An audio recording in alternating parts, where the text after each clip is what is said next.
Conversaciones en el Tabor. ¿El cristiano del siglo XXI será un místico o no será? Conozca todas las teorías, domine todas las técnicas, pero al tocar un alma humana, sea apenas otra alma humana. Carl Jung.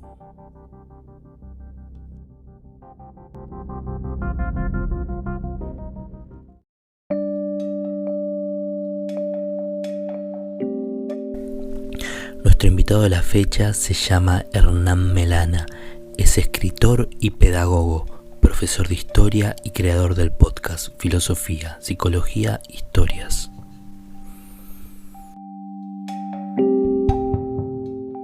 Bueno, bienvenidos a otro episodio en Conversaciones en el Tabor. Hoy tenemos un gran invitado. La verdad que yo lo consumo, a mí me gusta mucho lo que hace. Seguramente la presentación ya pudieron escuchar un poco de todo su recorrido y bueno, es un verdadero placer estar acá con Hernán. ¿Cómo estás, Hernán? ¿Todo bien? Bien, gracias. Gracias por la invitación y por la presentación. No, por favor, gracias a vos. Bueno, Hernán, como sabes, son 4 preguntas. Es una conversación sobre mística. Bien. Nuestra idea es un poco también poder, digamos, hacer pedagogía de la mística. Así que vamos a arrancar. La primera pregunta es, ¿qué es para vos la mística? Qué pregunta. En realidad, yo creo que la mística es algo que el propio término un poco asusta, ¿no? Pero es como la metafísica también, ¿no? De Aristóteles. ¿Qué era la metafísica para Aristóteles? Después de un compilado que se hizo, dijeron, acá está lo físico, está lo que afecta en lo físico, lo que tiene leyes físicas, y acá está lo que existe, pero que no tiene leyes físicas. El amor, el alma, la vida, si es que existe más allá de la muerte, Dios. Y eso, metafísica quiere decir más allá de lo físico, ¿no? Es decir, que ahí quedó como separado, pero que está en nuestra realidad cotidiana. Es decir, nosotros tenemos sentimientos que no se pueden explicar mediante las leyes físicas. Y creo que la mística es un poco la profundización de la metafísica, si se quiere, ¿no? Es decir, alguien que ha decidido que eso que tiene otras leyes, que no son las leyes justamente físicas, tiene una existencia y por lo tanto hay que estudiarlo, ¿no? Entonces, a veces uno dice, bueno, es un místico, pero un místico, ¿no? Como pueden ser la cábala, como puede ser el cristianismo esotérico, como tantos, o como puede ser el hinduismo, no es otra cosa que la investigación, porque es una investigación de aquellas cuestiones que nos atañen en la vida cotidiana, además, porque están presentes en la vida cotidiana, que nos afectan, y que nos afectan tanto como nos afectan las leyes físicas. Y entonces creo que es algo que se merece una seriedad, ¿no? Porque los problemas que tenemos en la actualidad no son físicos. Es más, te diré, no son ni siquiera cognitivos, porque hoy tenemos el conocimiento a una mano, lo tenemos en los dispositivos, y creíamos que el conocimiento y que la expansión del conocimiento iba a salvar el mundo. Bueno, no es así. ¿Por qué? Porque los problemas que tenemos son problemas de relaciones, son problemas anímicos, ¿no? O sea, no son físicos, tienen que ver con los sentimientos, tienen que ver con mi propia vulnerabilidad, con el alma partida, si se quiere, de los seres humanos, y entonces, y son anímicos y son espirituales, que no es lo mismo, es decir, es un paso más todavía, y les queremos dar respuesta física, pero las guerras que hoy tenemos, no son más que la expresión a nivel global de nuestra propia guerra interna, ¿no? La interna y con las relaciones, con el vecino, con mi hermano, con mis padres, con mi pareja, ¿no? Creo que por eso la mística debería ser parte de nuestra vida cotidiana y creo que mejoraríamos mucho. Qué bueno, Hernán. Sabes que un poco la segunda pregunta va por ese lado, que es ¿por qué para vos es importante la mística? Nosotros abrazamos la frase del teólogo Karl Rahner que el cristiano del siglo XXI será místico o no será, desde una perspectiva de mística cristiana. Pero me pareció muy interesante esto de cómo es adentro es afuera, que estabas un poco marcando, y quizás también desde la filosofía, a vos, ¿por qué te parece importante la mística en la actualidad? Bueno, esto que te decía, nos hemos ocupado demasiado de lo material, incluso en las religiones, de, del bienestar material, de los pecados, entre comillas, de la carne, del cuerpo, si se quiere, ¿no? Nos ocupamos cada vez más de la estética, nos ocupamos más de la apariencia. ¿Qué es la apariencia? Lo que aparece, ¿no? Y como decía Aristóteles, hay una substancia. Substare quiere decir lo que está detrás. Todos tenemos algo que está detrás, que nos hace únicos y diferentes, y no nos estamos ocupando de eso. Y todos tenemos preguntas diferentes, todos tenemos perspectivas diferentes. Por lo tanto, tenemos que estudiar el porqué de eso, ¿no? Y bueno, vos me decías que te gustaba Jung, ¿no? Y a mí también. Y yo creo que es algo muy interesante porque fue un analista que estuvo codo a codo con el psicoanálisis, que estuvo dentro del psicoanálisis un tiempo, pero que venía desde la filosofía, y los filósofos se estaban ocupando de cosas materiales, del atomismo lógico, de las palabras, y ellos no se estaban ocupando del alma, ¿no? Y creo que ahí está la cuestión. El ser humano tiene un alma y la estamos dejando de lado y no nos estamos ocupando de eso. Y entonces creo que un camino de la mística, y me gustaría que no se tome la mística como algo que está lejano y hasta despectivo, ¿no? Sino un camino cotidiano. Es decir, un momento incluso con uno mismo todos los días, un momento de conexión con los que ya se fueron, un pensamiento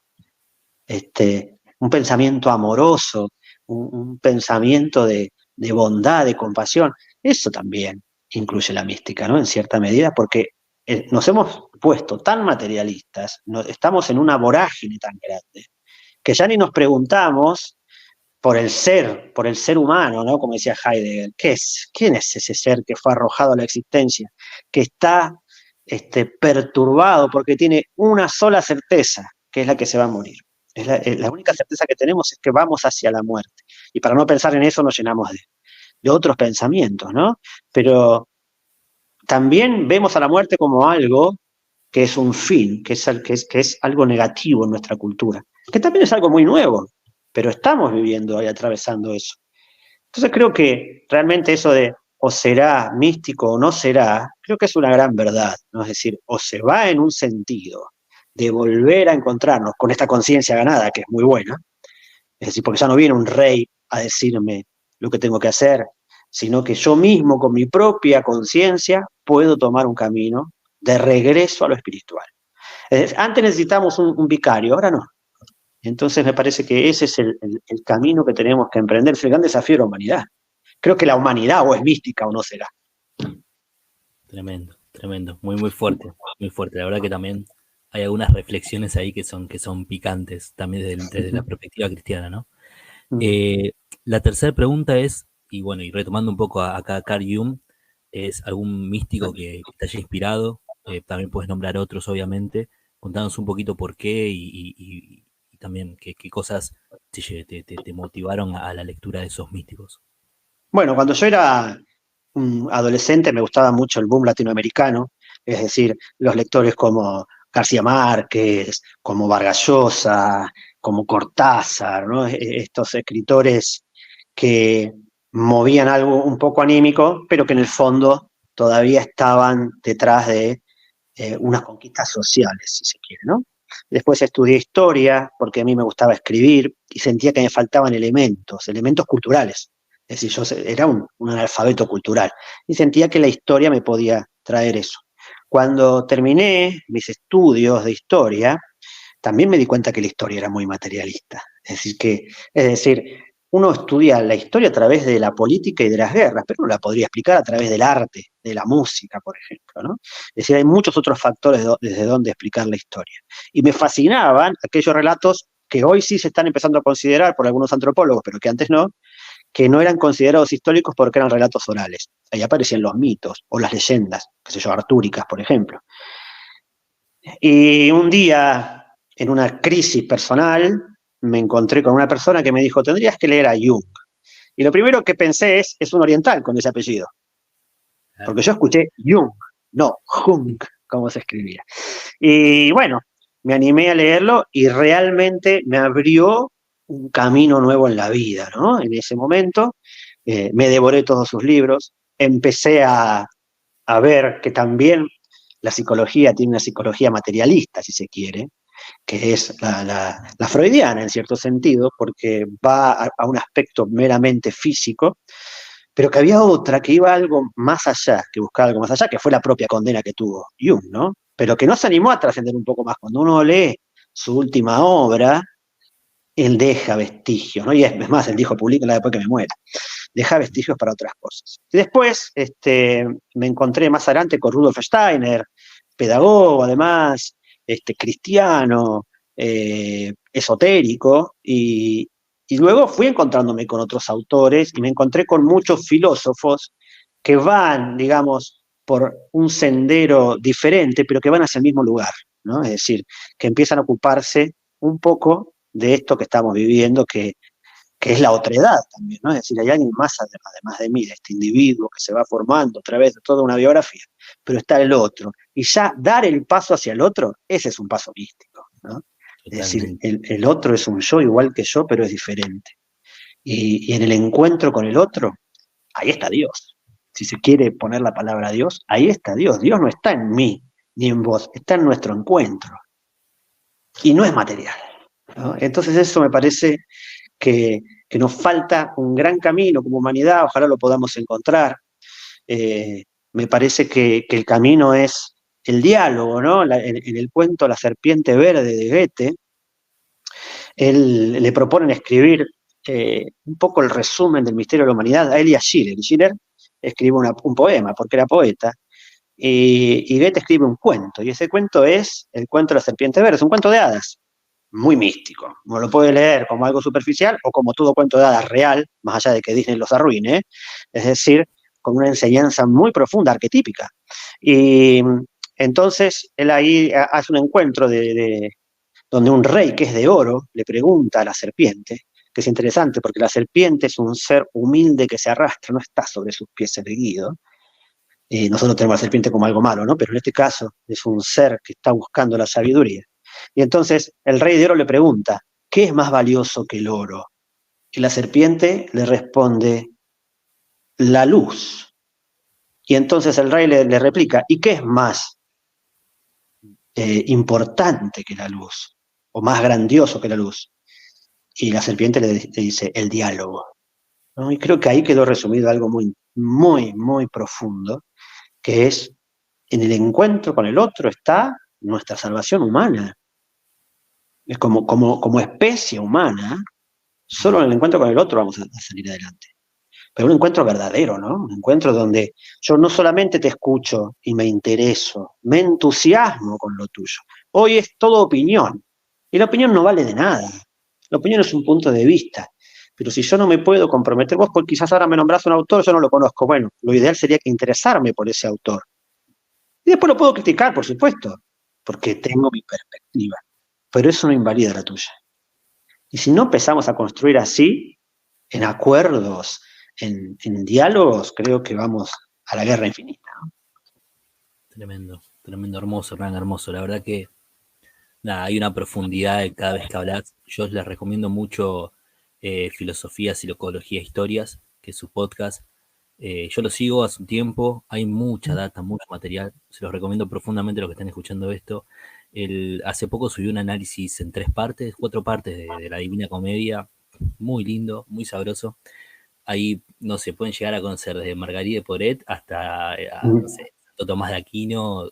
No, una cosa muy, muy bella su podcast. Yo lo escucho por YouTube, sé que también está en Spotify, pero no sé, se los recomiendo profundamente.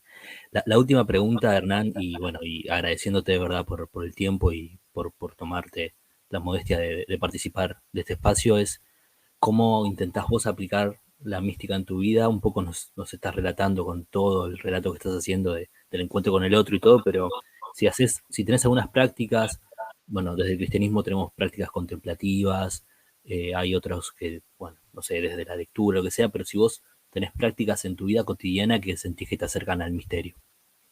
Sí, desde unas cosas muy sencillas, primero, que tiene que ver con esto, quizás ahora que estuvimos hablando, yo te volqué un montón de opiniones mías, personales, o elaboradas, juicios elaborados, quiero decir, más que nada, que en los podcasts no los vas a escuchar.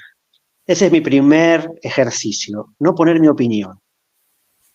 quizás poner una pequeña reflexión, quizás elegir una frase que tiene, pero trato de que si uno escucha, son casi 300 episodios ya, ¿no? Tienen 10 millones de reproducciones y a mí muchos me recriminan, ¿y cuál es tu opinión? ¿Y qué importa mi opinión, en realidad? Yo trato de reflejar lo que todos aquellos que me parece que tuvieron un recorrido importante puedan aparecer, ¿no? Entonces ese ya me parece un primer ejercicio en este mundo donde todos tenemos la verdad, ¿no? Que para mí la verdad es absoluta y no es relativa, ¿no? Es decir, mi verdad no es una verdad en realidad, ¿no? Solo es verdad cuando la confronto con otro. Entonces, ese es el primer paso del ejercicio cotidiano que hago. Después hago otro ejercicio, que es esto que te decía, aunque sea tomarme un instante para poder estar en conexión cuerpo, alma y espíritu. Y después, no te digo que lo hago todos los días, pero sí es un ejercicio que hago, son meditaciones, que algunas son las que aparecen en el libro rojo de Jung, otras son meditaciones de los Rosacruces, que son místicos cristianos, ¿no? Que después toma la antroposofía también. Es decir, que trato de hacer algo, pero no voy a decir que lo hago todos los días, ¿no? Pero lo que sí trato de hacer todos los días es esto de el gran ejercicio, como decía Eric Fromm, de el arte de escuchar a otro, a escuchar lo que el otro tiene para decirme. Realmente ese es un acto de amor, y me parece que hoy ni siquiera tenemos ese acto de amor. Porque cuando yo estoy hablando, vos estás hablando, parece, digamos, el arte de escuchar es, dejo a ver qué me pasa con lo que el otro me dice, y no estoy ya buscando una réplica para contarle. Entonces, creo que ese también es un ejercicio tan sencillo de a veces regalarle a una persona 5 minutos de escucha atenta. No lo hacemos nunca, de mirarnos a los ojos, ¿no? Entonces creo que hay mucho camino por andar y que no es tan difícil, ¿eh? No es que uno tiene que hacer ayuno, puede hacerlo, ¿no? Pero digo, no es que hay que hacer ayuno, hay que sacrificarse, hay que irse a vivir en medio de la montaña a un convento hoy. Realmente tenemos que empezar a hacer una reconexión, la famoso religarnos a dónde, al mundo espiritual. Así que, bueno, creo que es Bueno, por ahí. buenísimo, no, son un montón de definiciones que verdaderamente nos afectan, nos llegan al afecto profundamente. Bueno, nuevamente recomiendo profundamente filosofía, psicología e historias. Lo van a encontrar así, también Hernán Melana seguramente va a aparecer. Hay mucha data y sinceramente vale la pena.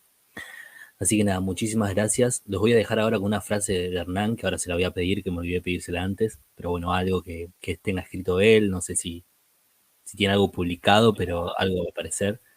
Así, Bueno, mirá, me mataste porque no la tengo preparada, pero sí tengo cosas publicadas, tengo hasta poesías publicadas, ¿no? Es decir, ahora el estoy. lenguaje de los místicos, ¿no? La poesía.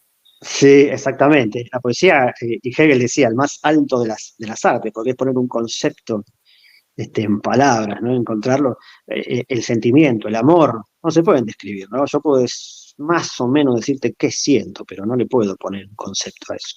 Entonces, creo que por ahí la poesía es un buen camino.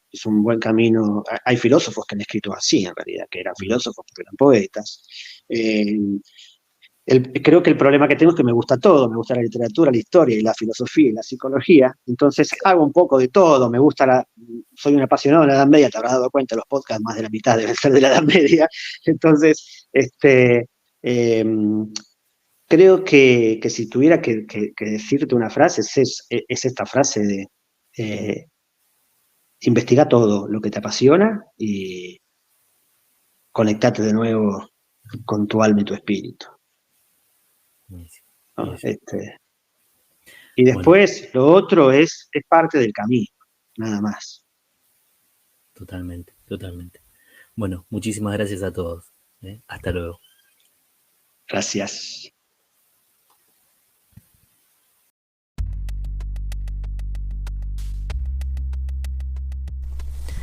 La vida es una centésima de segundo colmada de fragilidades. Quienes la toman en sus manos saben que puede derramarse o resquebrajarse, tal es su inconsistencia. Por ello, no es válido derramar lágrimas porque por quienes han sabido vivir a sabienda de los riesgos que conlleva. Lágrimas necesitan quienes no han arriesgado nada, y esa centésima de segundo, ese vivir minúsculo, pasó por ellos como una mariposa que no se detiene en ninguna flor. Del libro Juan de Valois y las travesías del destino, de Hernán Melana.